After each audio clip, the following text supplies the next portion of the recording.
Okay, so far we have established that metacognition consists of knowledge and strategy, and we have discussed knowledge, which is used for self-appraisal, and strategies, which is a technique in self-regulation. Now, what I would like to add to this is that there are three types of knowledge in metacognitive thinking, and as I've discussed before, and they include person, tasks, and strategies. I'll get back to this in the next slide. And there are also three types of self-management processes in metacognitive thinking: planning, monitoring, and evaluating. Now let me elaborate on this before I talk about those three kinds of knowledge. Planning. It involves two major key questions or two key tasks. One of them is to decide on what, and the other one is to decide on how. What I mean by what is to decide what the students need to learn. So they need to establish what they need to learn. This is a question that they need to ask themselves. As teachers, therefore, we need to encourage them to think about this what question first, and then decide how they're gonna do that. They're gonna learn, for example, the material that you have assigned to them to learn. So planning includes what and how questions. In addition, monitoring requires the students to ask themselves the question of how am I doing at learning, for example, this concept, or how well am I learning, or how much am I making progress, and or questions like that. During this monitoring stage, students are constantly tracking what they have learned, and they also think about what they don't know yet, and perhaps they need to make plans for that, and whether their strategies are helping them to learn effectively. And then comes the evaluation stage, which involves reflecting on how well the students have met their learning objectives. The learning objectives, of course, are set during the planning stage. So after a while, for example, after completing a lesson or a unit of study, they start evaluating their own performance, or after receiving the feedback such as feedback from a test or an assignment, they start to think about how well they have learned the stuff that they were supposed to learn, and whether they need to take other actions. Now, you might have noticed that planning, monitoring, and evaluation or evaluating are pretty similar from some perspectives. So they do have overlaps in the sense that all of them are three strategies that help students to wrap their minds around their progress and keep monitoring and evaluating that progress over a certain period of time. I also mentioned that there are three sources of knowledge, as you see in this table. The first source of knowledge has to do with persons, or who. The other one has to do with task, or what, and the other one has to do with strategy, or how. The knowledge of person includes the knowledge of age, aptitude, gender, learning style, etc., and how these attributes affect the learning of students. In addition, the knowledge of person includes personal beliefs, what they can do or what they cannot do, and all of these actually can help students to learn better, or lack of these pieces of knowledge can hinder students' learning. In addition, task, or the knowledge of what, has to do with the purposes, the demands, and characteristics of learning tasks, in addition to the procedures and requirements that are involved in accomplishing tasks. And finally, strategy, or the question of how, refers to those useful techniques or personalized methods for achieving specific learning goals. So therefore, students are supposed to reach a level in which they can use strategies appropriately so that they can promote their learning and thinking better. There is an array of different terminologies and concepts in different fields that are similar to metacognition. I've gone through a few papers just to identify a few of these terminologies. I would like to present 7 of them to you.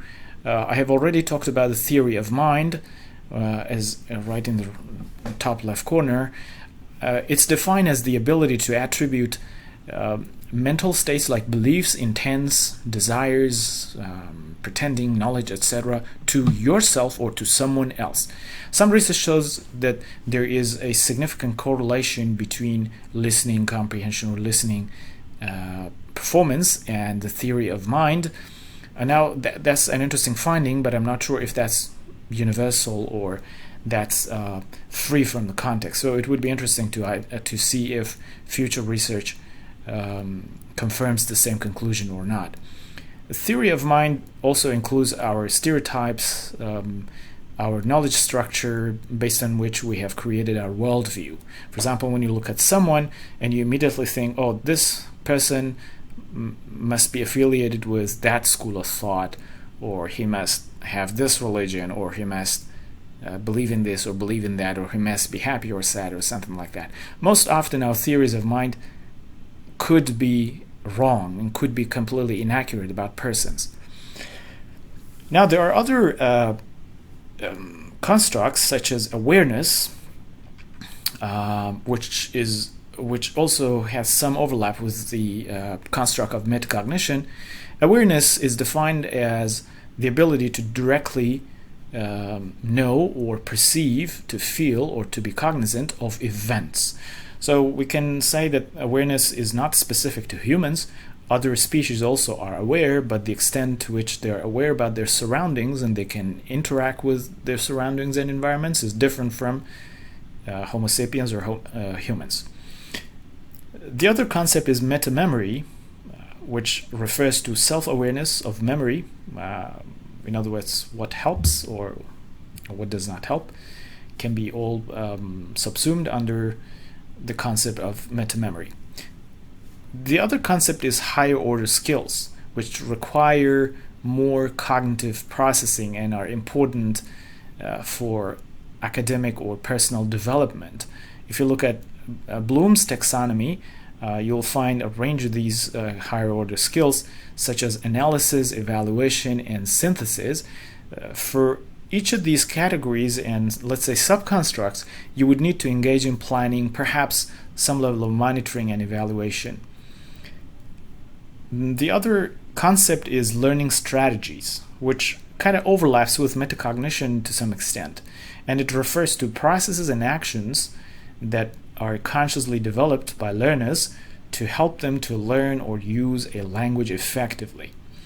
Next is heuristics, which refers to any approach to problem solving, learning, or discovery that employs a practical method not guaranteed to be optimal, like rules of thumbs, profiling, etc. So it's in a sense similar to the theory of mind, and therefore it has similarities with not only metacognition but also the theory of mind. Finally, it's self-regulation, which is what I've talked about before, which refers to the ability to monitor and control our own behavior, emotions, and thoughts. The last thing I want to mention here is the question as to whether other animals have metacognition, because in the previous slide I mentioned that some animals, some species, for example dolphins, let's say, have awareness of their surroundings. Some argue that octopus also has some awareness of the surrounding. Now the question is, how about metacognition? Some scholars have argued that it's a trait that has pretty recently evolved, and therefore great apes actually possess some kind of metacognition ability because they seek information when they know that they don't know something. So they try to collect information from their surroundings to solve problems. For example, rhesus monkeys, some research shows, have some metacognition.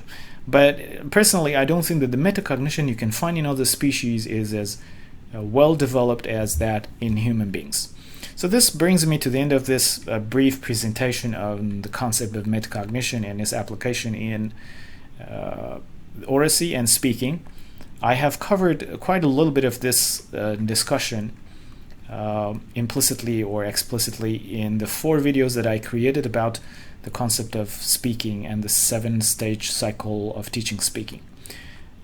So that's why this presentation was pretty brief. But if you have any questions or any suggestions to make, please leave them in the comments section. I'm happy to get back to you and provide some answers to the best of my knowledge. Thank you very much for your attention and have a great day.